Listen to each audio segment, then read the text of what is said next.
Hello, my name is Agnieszka Pikulicka-Wilczewska and this is Turan Tales, a podcast about Central Asia. It delves into stories of people, politics, social change and more, and is part of my newsletter which you can support on Substack.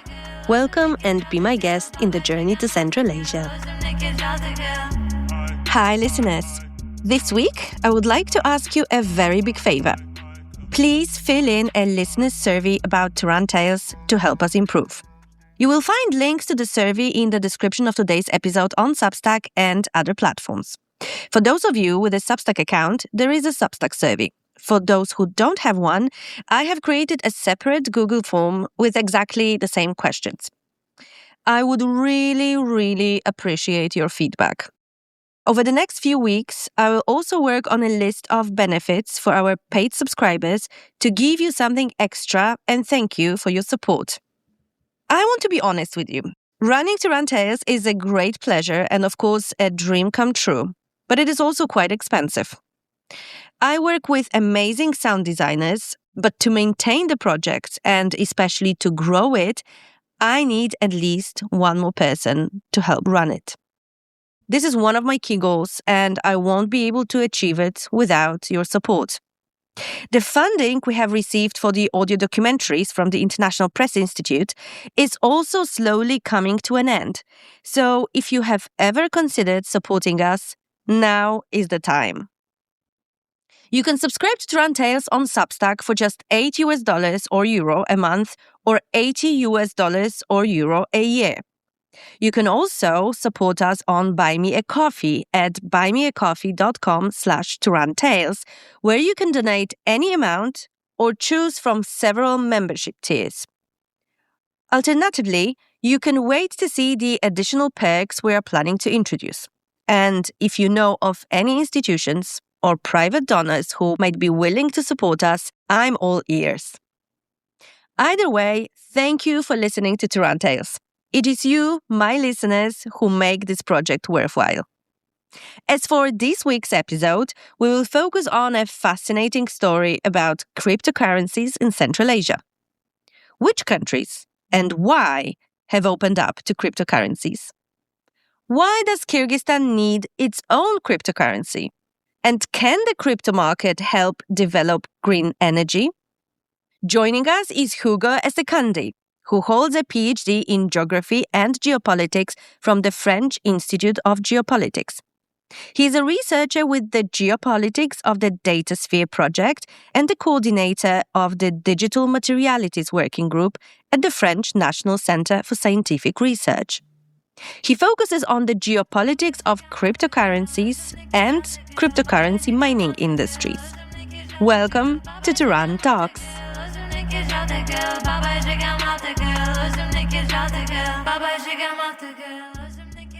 Hi, Hugo. Thank you so much for accepting my invitation.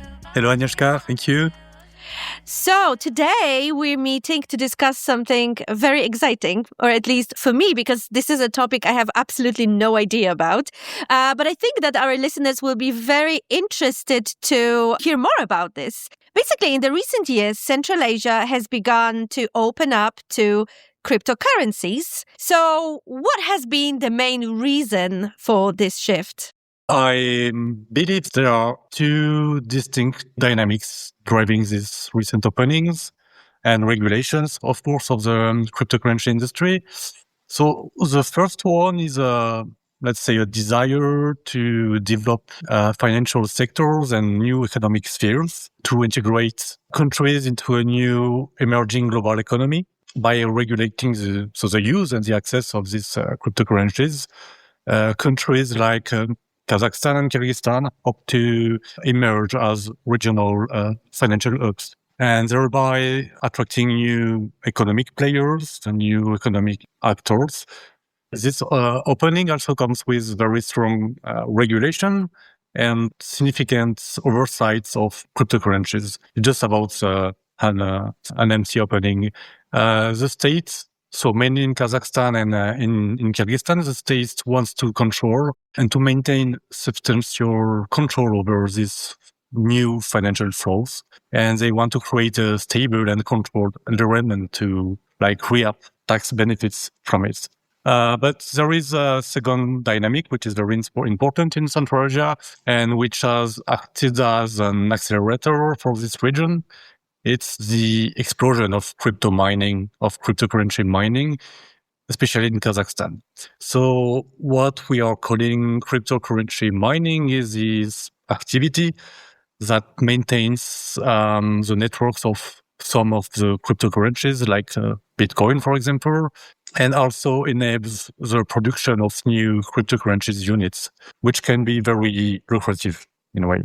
So this activity, the crypto mining, requires the operation of sometimes a lot of processors and computation power.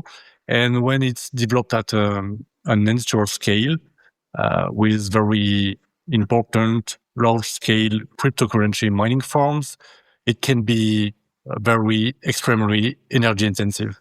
And this activity was mainly developed in China. And the Chinese government banned this activity in 2021. And a significant portion of all the cryptocurrency mining in the world has been relocated in Central Asia, and especially in Kazakhstan, where the electricity was less expensive than in other countries, than in the US or in Canada, for example, but where the energy infrastructure was sometimes inadequate and outdated. So some of the industry has been developed without being declared, and it led to some, let's say, disruption on the electrical grid of some countries and some power outages. And following I don't know if you remember about it, but following the January 2022 power outage, even though cryptocurrencies mining was not the main cause of it, most of the affected countries decided to heavily regulate the activity and to develop legal frameworks to govern cryptocurrency market and use this. So if there is like an apparent openness of Central Asia to cryptocurrency sphere, it's primarily the result of government response, which was necessary for the development of cryptocurrency mining in this context, this very context of an energy crisis. And subsequently, it evolved into a desire to develop new markets and generate new revenue streams. So maybe let's start from the two countries that are the most prominent when it comes to engagement with cryptocurrencies. And as you already mentioned, this is Kazakhstan and Kyrgyzstan. So let's start with Kazakhstan. So what exactly is happening in this sphere in Kazakhstan, and how has the government engaged with cryptocurrency mining and also all the other activities related to cryptocurrency trade?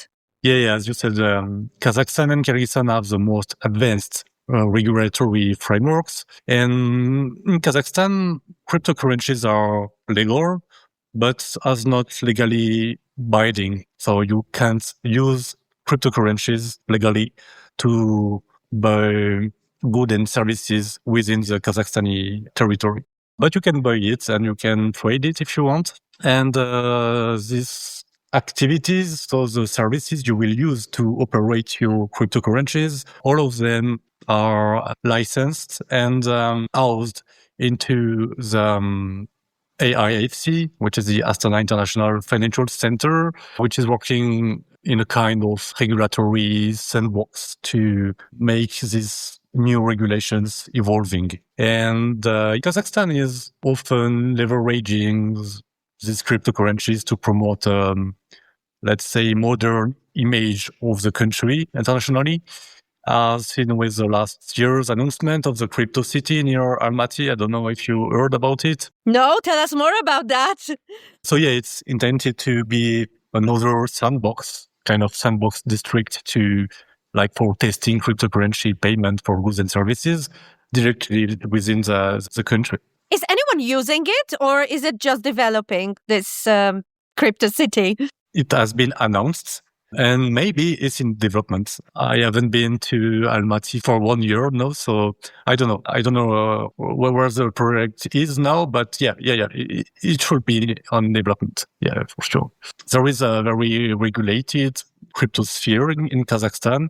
And the main objective is to attract new economic actors and to develop new financial and economic services and partnerships with international partners.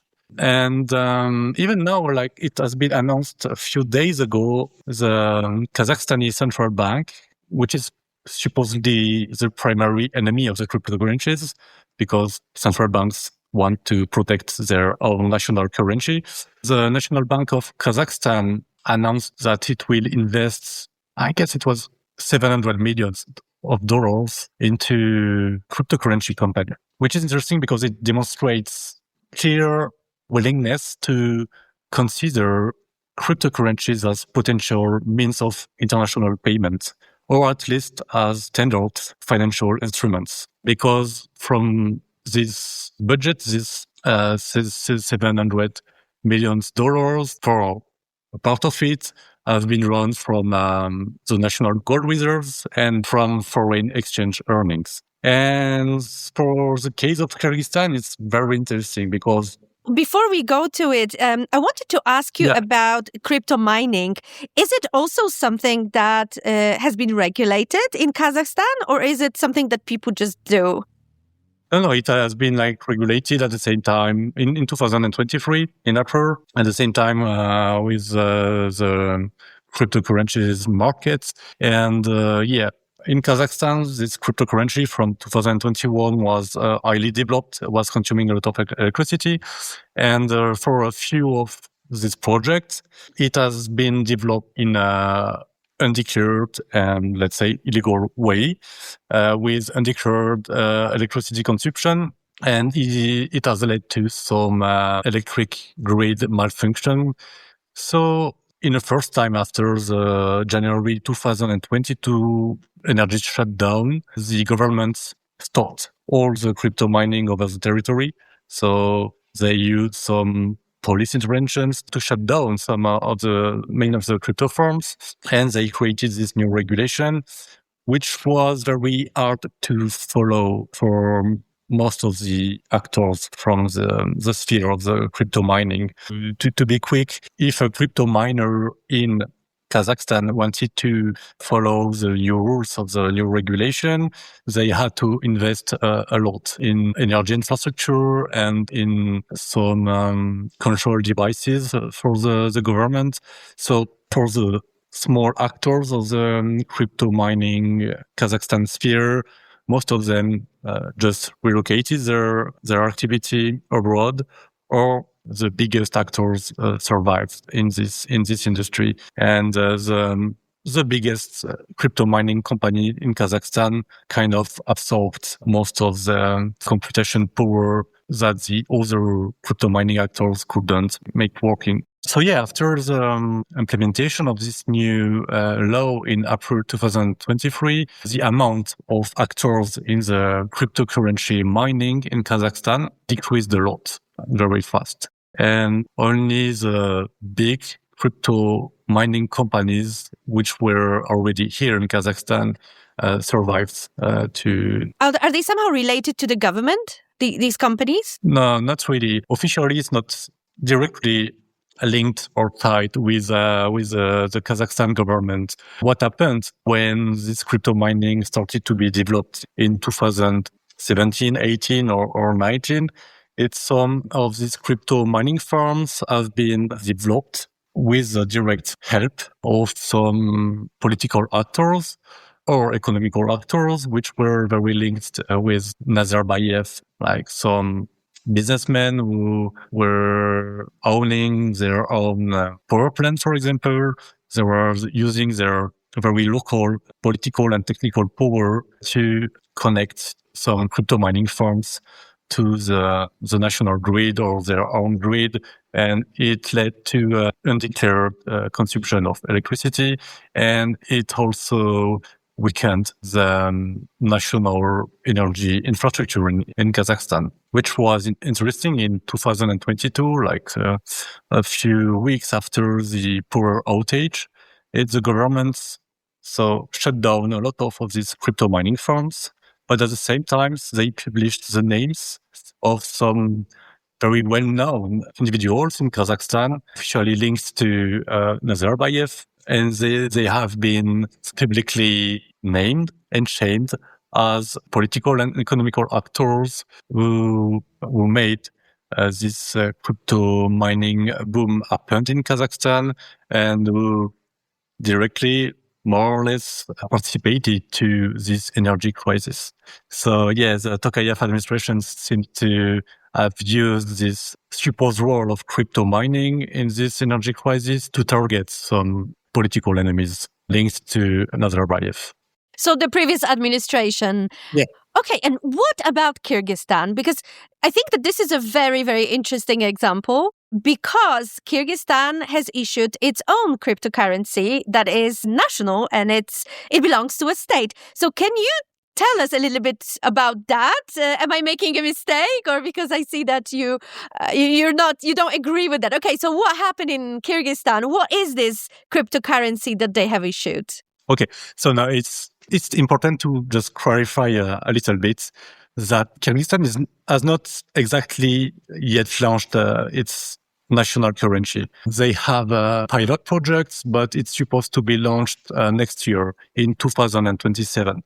But yeah, you're right, because Kyrgyzstan is actively supporting two other stable coins, which can't be defined as national cryptocurrency. The first one is the USD-KG. So it's a cryptocurrency pegged to the dollars, and it's issued by the Kyrgyz government and backed by the national gold reserves. But the technical management of the digital infrastructure is ended by a totally private entity whose identity is not currently known. So yeah, it can actually be considered a central bank digital currency, but it's more state-backed, state-sponsored cryptocurrency project. So why does Kyrgyzstan need it? Because it's not very common for states to have their own cryptocurrencies or like think about having their own cryptocurrencies. So what is the reason why Kyrgyzstan has been thinking about that? So yeah, I guess the development of this cryptocurrency, this USD-KG, which is supposed to have the same values as the US dollar, can allow the development of some international partnerships and also financial exchanges. It's easier to develop international exchanges when you can buy and you can sell with US dollars or cryptocurrency, currency equivalent to US dollar than with sonts, which is Kyrgyzstan national currency. So for me, it's a kind of still a test project because Kyrgyzstan is still exploring its regulatory framework. But yeah, I guess the main point is to have better and easier access to international markets and international exchanges. Because in the case of Kyrgyzstan, the country has developed, like Kazakhstan, a legal environment that is very open to cryptocurrencies projects and cryptocurrency exchanges. There is clearly a desire to become a regional financial hub, even more open and permissive than Kazakhstan. For example, it's in this environment that the A7, A5 cryptocurrency was launched. So I'm sure you heard about it. This cryptocurrency whose value is equal to the Russian ruble and allowing some Russian actors potentially targeted by Western sanctions to easier access international payments. And I guess it's reasonable to assume that Bishkek has turned its very liberal legal frameworks on cryptocurrencies ecosystem into a kind of, let's say, geopolitical assets, attracting financial infrastructure to its territory. That can allow powerful countries like Russia to circumvent some prohibitions on an international scale Well, that's the thing. So recently, the European Union has been announcing sanctions against Kyrgyzstan because of helping Russia to overcome EU sanctions. And also we know that since the war in Ukraine started, Kyrgyzstan's GDP started growing, Kyrgyzstan's economy started growing, loads of new infrastructure projects started. And this is precisely because Russian companies started using Kyrgyzstan as a way to bypass sanction. So can we talk a little bit more about how this whole cryptocurrency trade has aided Russia to bypass sanctions or overcome sanctions with the help of Kyrgyzstan? How exactly does this work? Yeah, so the problem for Russian actors who wants to operate currencies across the globe is to access some financial institution to do it. Since the beginning of the war, most of the Russian financial institutions have been disconnected from SWIFT for international payments, for example. So the first necessity for some Russian actors is to find a way, just a path to send money abroad. And one way to do it is to convert their local currency, the ruble, into, for example, dollars or, for example, some cryptocurrencies to make these payments easier. But I guess now it's complicated to find some foreign exchanges who wants rubles or who wants to exchange their own currency into rubles.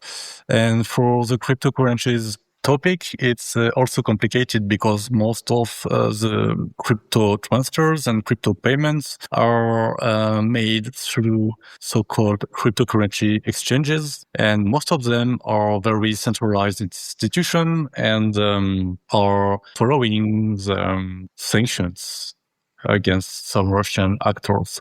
So it's complicated for some Russian institutions and individuals to just operate large amount of cryptocurrencies without being detected, which is interesting in this case. In Kyrgyzstan, they developed cryptocurrency projects, which is based within the Kyrgyzstan legal framework for cryptocurrency, and which wasn't at first time targeted Western sanctions. And this cryptocurrency was patched on the ruble, the Russian ruble. So it was very easier. It has been made for Russian institutions and companies. So it was very easy for them to change their old ruble into A7, A5 coins.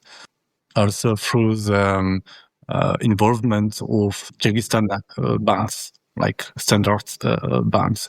And when you can get access to this cryptocurrency very easily, it's also easy to change this crypto to another cryptocurrency and maybe after to buy some dollars with it. And so it's making easier the international payments, but also, and therefore, the buying of other international currencies like euros or dollar. They kind of created a new path, a new gate to the international market. So this is the main objective with it. And I guess it should be considered in parallel with other projects by the Kyrgyz government, which is very proactive in making its institution available to facilitate the circumvention of sanctions against Russia, as also demonstrated by the creation of public institution dedicated to sanctions circumvention, such as Kyrgyzstan Trade Company, for example, which is not involving cryptocurrencies, but it's supporting the same strategies, like creating new flows, new paths for the internationalization of the Russian economy. I wanted to ask you about something that you also know a lot about, so about energy and the energy crisis in Central Asia, because we know that, for example, in 2025, in winter, the Kyrgyz government announced a big project of saving energy. And even for some time, different establishments could face police visits for having the light on for too long. And yet, here we've got this huge industry of crypto mining entering Kyrgyzstan. How does it work? What kind of companies are these? And where exactly they take the energy from? Because I've heard stories that there are small private dams in Kyrgyzstan on the rivers that produce their own electricity. Can you tell us a little bit more about that, how it all works? Yeah, especially in Kyrgyzstan, there are some very small micro HPP, micro hydropower plants, which are not connected to the national grid, which are locally producing a small amount of electricity, and which is sometimes used to mine cryptocurrencies. And some projects in Kyrgyzstan want to develop more of this micro HPP to use this energy to fuel some crypto mining farms and to generate profits in a quick way and to maybe refund in 2 or 3 years the cost of construction of this micro HPP, and after use this energy for be distributed to the population or local industries. For now, those projects are just projects. I know some micro HPP installations which are producing energy for crypto mining, but there are like very private projects. And this installation has been refunded and partially paid by the crypto mining, which is showing a very specific context where this very energy intensive activity, which crypto mining is, can maybe help to maintain or to develop some energy infrastructure, but it has to be very clearly regulated and controlled, of course. The main problems about crypto mining in Central Asia, like in other parts of the world, it's when the activity is developed on an unregulated way, which is leading to the stealing of electricity, to the weakening of some very old Soviet electric lines and transformers. But in some cases, and this is the base of the crypto mining regulation in Uzbekistan. It's you can mine cryptocurrencies in our country if you want, but you will pay for your own energy infrastructure, grid energy infrastructure if possible, like solar energy panels. And we will use a part of the energy you will produce. You will not use everything for your bitcoins mining. So crypto mining can be seen as a potential generator of electricity and also a generator of revenue if it's consuming energy surplus, like we can see in some part of the world close to big hydropower dams. There are a few projects like this in Kyrgyzstan, but it's not developing so much. Hey, quick little break. Thanks for listening to Turan Tales. We're a tiny independent show supported by listeners like you. If you like our work, you can get a paid subscription at turantales.substack.com/subscribe or buymeacoffee.com/turantales. Okay, back to the episode. But tell me, is the whole crypto mining industry also a threat to the local energy infrastructure and also to access to water, for example? Because we know that Central Asia is very water hungry. There is not enough water. And here are companies using water dams, for example, water electricity for their own particular purposes and own enrichment. Is this also, a threat to the region? Is this also an industry that can somehow jeopardize Central Asia's water or energy security? I would not say that this specific industry is threatening Central Asia. It's more the way it is developed and sometimes with direct involvement of the states. If we are keeping this example of Kyrgyzstan, it's supposed to be forbidden to operate crypto mining farms in Kyrgyzstan because of this energy shortage you talked about. But some investigative journalists from Club discovered many crypto mining farms, operating within or very close to some Kyrgyzstan power plants. And we learned that it was made possible by the direct involvement of some political actors and sometimes from the prime minister himself. So because they are using their political power on this state-owned energy infrastructure to allow sometimes foreign crypto mining actors to use the public electricity, and at the same time they are, I guess, earning some financial earnings from it. So there is this concept in studies of power in post-Soviet countries about the capture of the state, or after the fall of the USSR, some private actors captured state-owned industries or power plants or infrastructure to whether make profit and money with it or gain political power owning it. And in the case of Kyrgyzstan, which is interesting to see, it's this capture of the state is made by the state itself, by very high-level state actors. They are bypassing some laws. They are using their political connection and political power to sell kind of illegally these electricities to private actors and make them mining cryptocurrencies. And how about other countries? Because we focused on Kazakhstan and Kyrgyzstan, but what about, for example, Tajikistan, Turkmenistan? So countries that are very isolated, but yet are increasingly interested in new technologies. What is the situation there? So in Tajikistan, it's the only country of Central Asia which has not some form of regulation yet regarding cryptocurrencies. Even Turkmenistan adopted a kind of suitable legal framework at the beginning of this year, and it's now possible to operate cryptocurrencies, not as a mean of payments within the territory, but can buy and sell some crypto there. And and even there is a very strong state control and intervention, like in Uzbekistan too.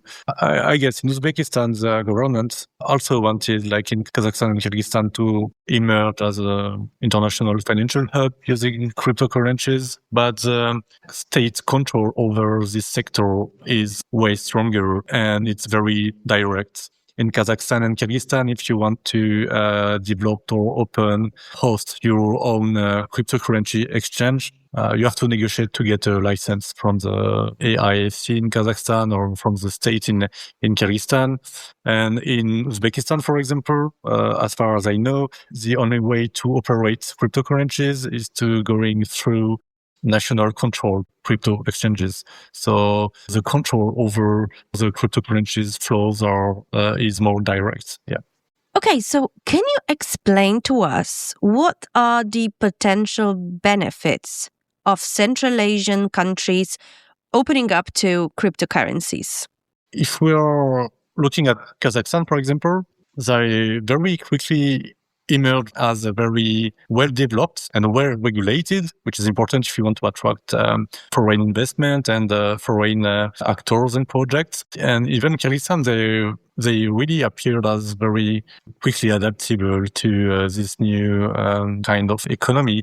I'm sure about this. It's because of this crypto mining crisis from 2021, which accelerated a lot this understanding from the state about the necessity to regulate this kind of activity. I guess they are also very inspired by what has been made in Southeast Asia, for example, like in Hong Kong or Singapore, and also by what has been made in places like Dubai or Doha, where these cities have emerged as very strong financial hub.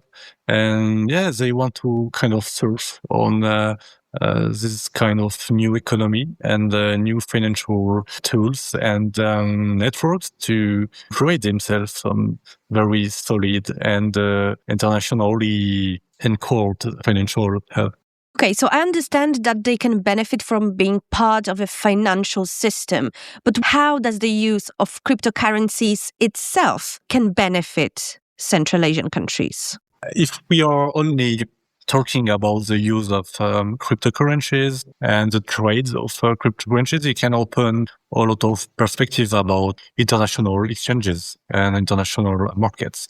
It will make the international payments way easier, and it will make these maybe places more attractive for foreigners. If it's making like foreign investments easier, it will attract foreign investment. It can attract also tourism.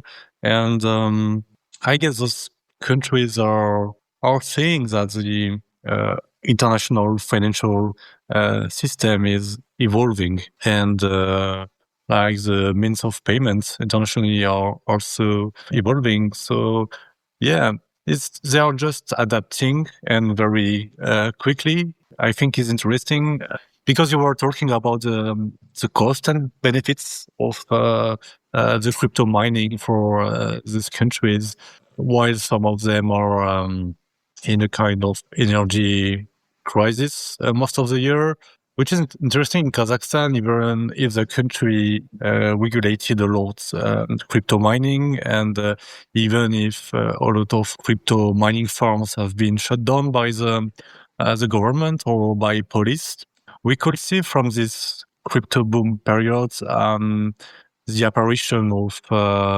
very specialized actors in digital computing. Some local individuals, sometimes they made their first class with crypto mining, sometimes before it was regulated. And now they have the knowledge about the management of high performance computing infrastructures. And it's something which can be valuable as like people or assets for the development of AI computing data centers, especially in Kazakhstan, where the president, the government made this year of 2026 the year of digitalization and artificial intelligence. And there are like many projects, like local projects with most of the time foreign partners, but some project of AI computing data centers. And thanks to this crypto mining boom a few years ago in Kazakhstan, some Kazakhstan individuals get used by themselves to the management of this kind of infrastructure. So yeah, it's like it's unexpected and a little bit funny of the benefits from this crypto mining boom in Central Asia. Thank you, Hugo. That was a fascinating conversation. I learned a lot, and all the best to you. Thank you very much, Agnieszka, for your questions. And hope to talk soon.